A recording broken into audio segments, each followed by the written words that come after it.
రాయలసీమకు పారిశ్రామిక సిరి, యువతకు 20 లక్షల ఉద్యోగాలను ఇస్తామన్న హామీని నెరవేర్చే దిశగా ముఖ్యమంత్రి చంద్రబాబు నాయుడు గారు, మంత్రి లోకేష్ గారు చేస్తోన్న కృషి ఫలితంగా రోజుకో దిగ్గజ పారిశ్రామిక సంస్థ రాష్ట్రంలో వెళ్లూనుకుంటోంది. నిన్ననే విశాఖకు కాగ్నిజెంట్ వస్తుందన్న శుభవార్త విన్నాం.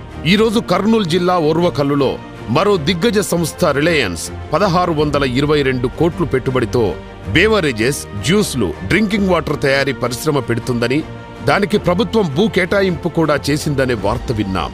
భూ కేటాయింపు చేస్తూ వచ్చే ఏడాది డిసెంబర్ నాటికి ఉత్పత్తి ప్రారంభించాలనే కండిషన్ కూడా ప్రభుత్వం పెట్టింది. అంటే యువతకు త్వరగా ఉద్యోగాలు ఇవ్వాలన్న తపన కనిపిస్తోంది. ఈ పరిశ్రమ ఏర్పాటుతో స్థానికంగా 1200 మందికి ఉద్యోగ అవకాశాలు లభిస్తాయి. ఇకపోతే ఇప్పటి వరకు రాష్ట్రానికి సాధించిన పరిశ్రమల్లో 43% పరిశ్రమలు, 64% పెట్టుబడులు, 76% ఉద్యోగాలు రాయలసీమకే వెళ్లాయి. ఈ మధ్యనే అనంతపురం జిల్లాలో 22,000 కోట్ల రెవెన్యూ ఎనర్జీ కాంప్లెక్స్ శంకుస్థాపన చేశారు లోకేష్ గారు. ఇది దేశంలోనే అతిపెద్ద ఇంటిగ్రేటెడ్ రెన్యూవబుల్ పవర్ కాంప్లెక్స్. ఇప్పుడు ఈ రిలయన్స్ పరిశ్రమతో యువతకు ఉద్యోగాలే కాదు, ఇది ఫుడ్ ప్రాసెసింగ్ పరిశ్రమ కాబట్టి సీమలోని ఉద్యాన రైతుకు కూడా ఎంతో మేలు జరుగుతుంది.